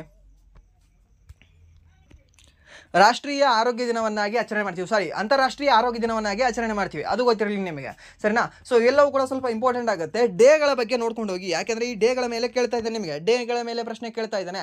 ಹಾಗೆ ಇನ್ನೊಂದೇನು ಅಂದರೆ, ಈ ಎಕನಾಮಿಕ್ಸಲ್ಲಿ ಈ 1991 ಏನಿದೆ ಅಲ್ವಾ, LPG, ಆ LPG ಬಗ್ಗೆ ಸ್ವಲ್ಪ ಕೇಳ್ತಾ ಇದ್ದಾನೆ, ಅದನ್ನು ನೋಡ್ಕೊಂಡು ಹೋಗಿ. ಮತ್ತು ಇನ್ನೊಂದೇನೆಂದರೆ, ಈ ನಮ್ಮ ಭಾರತದ ಪ್ರಧಾನಮಂತ್ರಿ ಯಾವ್ಯಾವ ದೇಶಕ್ಕೆ ಇತ್ತೀಚೆಗೆ ಹೋಗಿದ್ರು, ಯಾವ್ಯಾವ ದೇಶದವರು ಅವರಿಗೆ ಪ್ರಶಸ್ತಿ ಕೊಟ್ಟಿದ್ದಾರಲ್ವಾ, ಆ ಪ್ರಶಸ್ತಿಗಳ ಬಗ್ಗೆ ನೋಡ್ಕೊಂಡು ಹೋಗಿ. ಹಾಗೆ ಶಾರ್ಟ್ ಕೀಗಳ ಮೇಲೆ ಮಿನಿಮಮ್ ಅಂದ್ರೆ ಒಂದು 3 ಪ್ರಶ್ನೆ ಬರ್ತಾ ಇದ್ದಾವೆ ನೋಡಿ, ಶಾರ್ಟ್ ಕೀಗಳ ಮೇಲೆ, ಸರಿನಾ? ಸೊ ನೀವು ಪಾಸ್ ಆಗಬೇಕು, ಫೇಲ್ ಆಗಬೇಕು, ಅಥವಾ ಹೆಂಗೆ ಕೂಡಬೇಕು ಅನ್ನೋ ಡಿಸೈಡ್ ಮಾಡೋದೇ ಈ ಪ್ರಶ್ನೆಗಳು ಅಂತ ಹೇಳ್ಬೋದು ಅನಿಸುತ್ತೆ ನಾನು. ಯಾಕೆ ಅಂದರೆ ಅಷ್ಟು ಈಸಿ ಕ್ವಶನ್ ಯಾರಿಗೆ ಕೊಡ್ತಿದ್ದಾರೆ? ಯಾವ ಶಿಫ್ಟಲ್ಲಿಯೂ ಕೂಡ ನಿಮಗೆ ಯಾವುದೇ ಎಕ್ಸಾಮಲ್ಲಿ ನೀವು RPF ಕಾನ್ಸ್ಟೇಬಲ್ ನೋಡಿರ್ಬೋದು, ಇದಕ್ಕಿಂತ ಟಫ್ ಆಗಿ ಬರ್ತಿತ್ತೇನೋ ಅಂತ ನಾನು ಹೇಳ್ಬೋದೇನೋ, ಸರಿನಾ? ಅಷ್ಟು ಟಫ್ ಆಗಿದ್ದಾವೆ ಕ್ವಶನ್ಗಳು. ಅಲ್ಲಿ ಯಾವುದು ಕೂಡ ಈಗ ಜಡ್ಜ್ ಮಾಡಬಹುದಾಗಿತ್ತು. ಎಷ್ಟು ಜಡ್ಜ್ ಮಾಡಬಹುದಾಗಿತ್ತು ಅಂದರೆ 50% ಜಡ್ಜ್ ಮಾಡಬಹುದಾಗಿತ್ತು ಒಂದು ಟಾಪಿಕ್ ಮೇಲೆ ಈ ಪ್ರಶ್ನೆಗಳು ಬರ್ತಾ ಇದ್ದಾವೆ ಅಂತ, ಸರಿನಾ? ಬಟ್ ರಿಪೀಟ್ ಆಗಿದ್ದಾವೆ ಅಲ್ಲಿಯೂ ಕೂಡ. ಬಟ್ ಇಲ್ಲೇನು ಅಂದರೆ, ಈ ಶಾರ್ಟ್ ಕೀಗಳ ಮೇಲೆ ಎಷ್ಟು ಸಾರಿ ರಿಪೀಟ್ ಕೇಳ್ತಾ ಇದ್ದಾನೆ ಅಂದರೆ ಅದೇ ರಿಪೀಟು. ಈ ಕಂಟ್ರೋಲ್ ಪ್ಲಸ್ ಟ್ಯಾಬು ಮತ್ತು ಈ ಕಂಟ್ರೋಲ್ ಎಸ್ ಮತ್ತು ಶಿಫ್ಟ್ ಪ್ಲಸ್ ಡಿಲೀಟು ಎಷ್ಟು ಸರಿ ಕೇಳಿಲ್ಲ ಇವಾಗ. ಸೊ ಆಲ್ಮೋಸ್ಟ್ ಇವಾಗ ಒಂದು 15 ಶಿಫ್ಟ್ ಆಗಿದ್ದಾವೆ ಅಂದರೆ 15 ಶಿಫ್ಟಲ್ಲಿ ಒಂದು 7-8 ಶಿಫ್ಟಲ್ಲಿ ಆದರೂ ಕೇಳಿದ್ದಾನೆ ಇದೇ ರೀತಿಯ ಪ್ರಶ್ನೆಗಳನ್ನು, ಸರಿನಾ? ಸಿಮಿಲರ್ ಅದೇ ಪ್ರಶ್ನೆ. ಇವಾಗ ಕ್ರೋಮಲ್ಲಿ ಯಾವುದನ್ನು ನಾವು ಯೂಸ್ ಮಾಡ್ತೀವಿ, ಇದೇ ಟ್ಯಾಬ್ನ ಚೇಂಜ್ ಮಾಡೋಕ್ಕೆ ಈ ಕಂಟ್ರೋಲ್ ಪ್ಲಸ್ ಟ್ಯಾಬನ್ನು ಯೂಸ್ ಮಾಡ್ತೀವಿ, ಸರಿನಾ? ಹಾಗೆ ಇಲ್ಲಿ ಜಸ್ಟ್ ವಿಂಡೋಸಲ್ಲಿ ಆದರೂ ಕೂಡ ನಾವು ಹಾಗೆ ಯೂಸ್ ಮಾಡ್ತೀವಿ, ಏನಾದರೂ ಈ ಅಪ್ಲಿಕೇಶನ್ನ ಚೇಂಜ್ ಮಾಡೋಕ್ಕೆ, ಸರಿನಾ? ಸೊ ಅದನ್ನು ನೋಡ್ಕೊಂಡು ಹೋಗಿ. ಮತ್ತು ಇನ್ನೊಂದೇನು ಅಂದರೆ, ಈ ಗಾಂಧೀಜಿಯ ಚಳುವಳಿಗಳ ಬಗ್ಗೆ, ಹಾಗೆ ಈ ಒಪ್ಪಂದಗಳ ಬಗ್ಗೆ, ಈ ಗಾಂಧೀಜಿಯನ್ನು ಒಪ್ಪಂದಗಳು ಮಾಡ್ಕೋತಾರಲ್ವ, ಆ ಒಪ್ಪಂದಗಳ ಬಗ್ಗೆ, ಅದರ ಬಗ್ಗೆ ಸ್ವಲ್ಪ ಡೇಟ್ಗಳನ್ನು ನೋಡ್ಕೊಂಡು ಹೋಗಿ, ಸರಿನಾ? ಸೊ ಅದು ಇಷ್ಟು ನೋಡ್ಕೊಂಡು ಹೋಗಿ. ಬಟ್ ಆಲ್ಮೋಸ್ಟ್ ಇನ್ನೊಂದು ನಾನು ಏನೇನು ಹೇಳ್ತಾ ಬಂದಿರ್ತೀನಲ್ವ, ಇದನ್ನು ಇಂಪಾರ್ಟೆಂಟ್ ಆಗಿದೆ, ಇದನ್ನು ಕೇಳ್ತಾ ಇದ್ದಾನೆ ಅಂತ. ಸೊ ಆ ಒಂದು ಟಾಪಿಕ್ನ ನೀವು ಬರ್ಕೊಂಡು, ಅಥವಾ ಇಲ್ಲ ಅಂತಂದರೆ ಅದನ್ನು ಗೂಗಲಲ್ಲಿ ಸರ್ಚ್ ಮಾಡ್ಕೊಂಡು, ಅಥವಾ ಜೆಮಿನಿಯಲ್ಲಿ ಮಾಡ್ಕೊಳ್ಳಿ, ಇಲ್ಲ ಚಾಟ್ GPT ಮಾಡ್ಕೊಳ್ಳಿ, ಇಲ್ಲ ಅಂತಂದರೆ ಬೇರೆ ಎಲ್ಲಾದರೂ ನೀವು ಯೂಟ್ಯೂಬಲ್ಲಿ ಸರ್ಚ್ ಮಾಡಿ. ಯೂಟ್ಯೂಬಲ್ಲಿ ಸರ್ಚ್ ಮಾಡೋದಕ್ಕಿಂತ ನೀವು ಗೂಗಲಲ್ಲಿ ಸರ್ಚ್ ಮಾಡಿದ್ರೆ ನಿಮಗೆ ಎಡಿಷನಲ್ ಒಂದು ಇನ್ಫಾರ್ಮೇಷನ್ ಸಿಗುತ್ತೆ, ಸರಿನಾ? ಸೊ ಗೂಗಲಲ್ಲಿ ಸರ್ಚ್ ಮಾಡಿಕೊಂಡು ಸ್ವಲ್ಪ ನೋಡಿಕೊಂಡು ಅದರ ಬಗ್ಗೆ ಸ್ವಲ್ಪ ಹೆಚ್ಚಿನ ಮಾಹಿತಿ ತಿಳ್ಕೊಂಡು ಹೋಗಿ ಅಂತ ಹೇಳ್ತಾ, ಸೊ ಇಲ್ಲಿವರೆಗೂ ಕ್ಲಾಸ್ ನೋಡೋದಕ್ಕಾಗಿ ಫಸ್ಟ್ ಆಫ್ ಆಲ್ ಧನ್ಯವಾದಗಳು. ಹಾಗೆ ಇಲ್ಲಿವರೆಗೂ ಕ್ಲಾಸ್ ನೋಡಿ, ಕ್ಲಾಸ್ ನಿಮಗೆ ಏನಾದರೂ ಇಷ್ಟ ಆಗಿದ್ರೆ ಪ್ಲೀಸ್ ಲೈಕ್ ಮಾಡಿ, ಸಬ್ಸ್ಕ್ರೈಬ್ ಮಾಡಿ. ಇಫ್ ನಿಮಗೆ ಏನಾದರೂ